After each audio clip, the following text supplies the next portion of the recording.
Do you have enough pelvic stability to be efficient as a runner?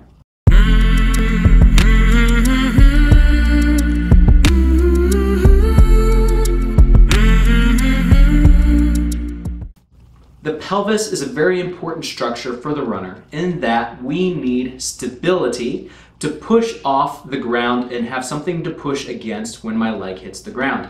This is where the pelvis comes into play.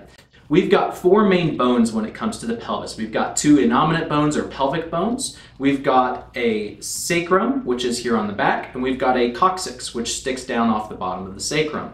The pelvis has four main joints. We've got the pubic symphysis, which connects our two innominate bones here in the front. We've got two sacroiliac joints, which connect our pelvic bones to our sacrum. And we've got the sacrococcygeal symphysis, which connects our coccyx to our sacrum. And if you'll notice, these joints, they don't move very much. In fact, they are built for stability, contrary to what most people think of when we think of a joint. Most people think of joints like a shoulder, where I can take that joint and I have lots of range of motion and I can move it around.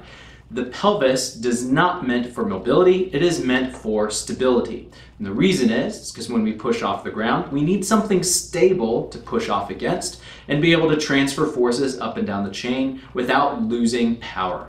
When we run, we do not need to be keeping this bone nice and still the whole time. It does have some motion to it.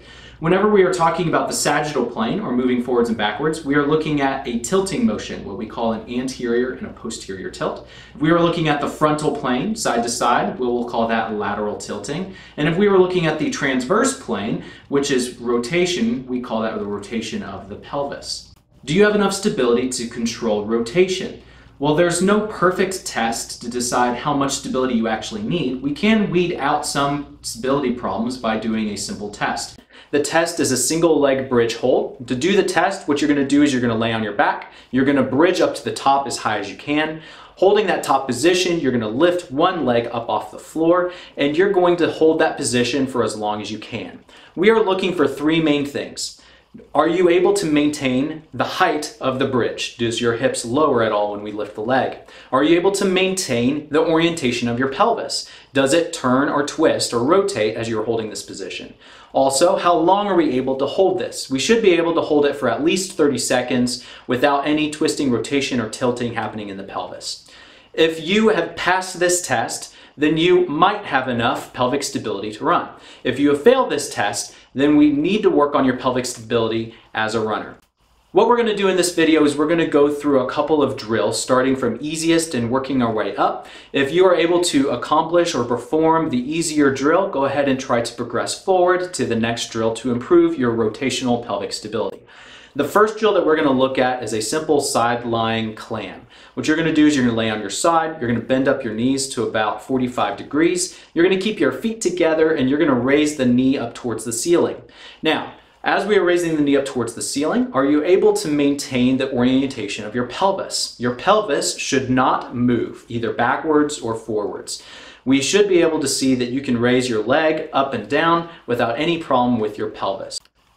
Same thing goes with a reverse clamshell. You should be able to lay on your side, knees bent up to about 45 degrees, raising the foot up and down for repetitions, looking to see that the pelvis does not rotate as we are performing the drill. If you are able to perform all of these without any issue, then it is time for us to progress upwards. A good place to progress is by doing a fire hydrant and reverse fire hydrant. The way this works is you're going to assume a side lying position again. You're going to be performing a clamshell to start and then lift your leg in order to challenge the muscles up in the hip a little bit further. Perform these for repetitions. Again, same parameters we were looking at earlier, making sure that your hips are not rotating back and forth, making sure your pelvis stays perfectly still. Same thing goes with the reverse fire hydrant. You're going to lay with your knees together bent up to 45 degrees, do a reverse clamshell, and then raise the leg up to create a reverse fire hydrant. Again, looking to make sure your pelvis does not move. The next drill we're going to look at is a fire hydrant in a quadruped position. What you're going to do is you're going to get on your hands and knees. You're going to make sure that your hands are under your shoulders and your knees are under your hips. And what you're going to do is you're going to take your knee and you're going to raise it out to the side like a fire hydrant.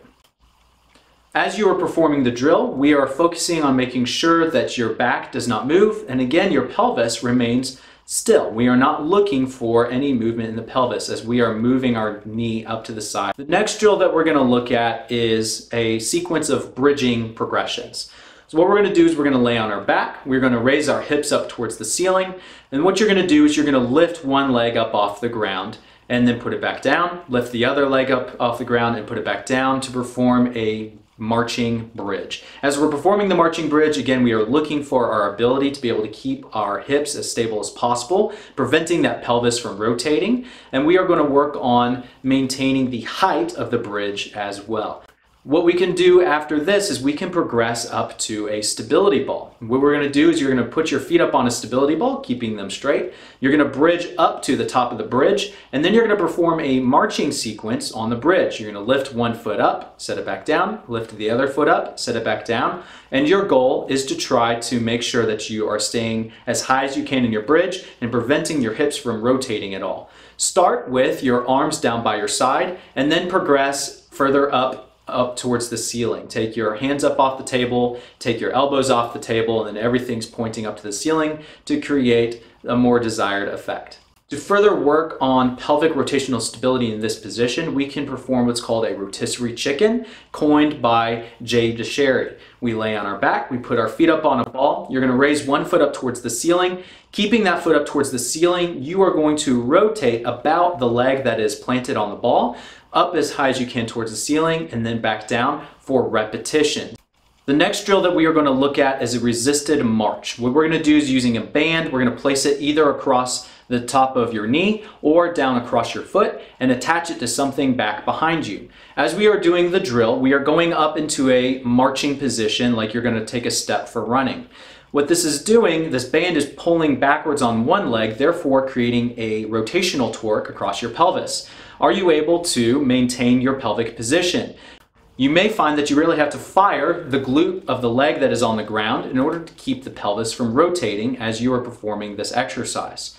Another drill that we can use for building our rotational stability is by performing a resisted step up. What you're going to do is you're going to hold on to either weight down by your side or a barbell across your back, and you're going to perform a step up. And as we are stepping up onto a box, we are looking at your ability to keep your pelvis relatively even and preventing it from rotating very much. While we're performing this drill, it is also beneficial to look at what our knee does. Are we able to keep our knee in line with our toes, or does our knee collapse inward? If it's collapsing inward, spend some time working on trying to build up your capacity to keep your hip in line and keeping your knees in line with your toes as you're performing this drill.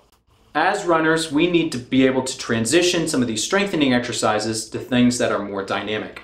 A good drill to work on this is a 1-2 stick drill. The way this works is you're going to be hopping from one leg to another in a diagonal pattern moving forward, and you are going to be sticking or freezing every third jump.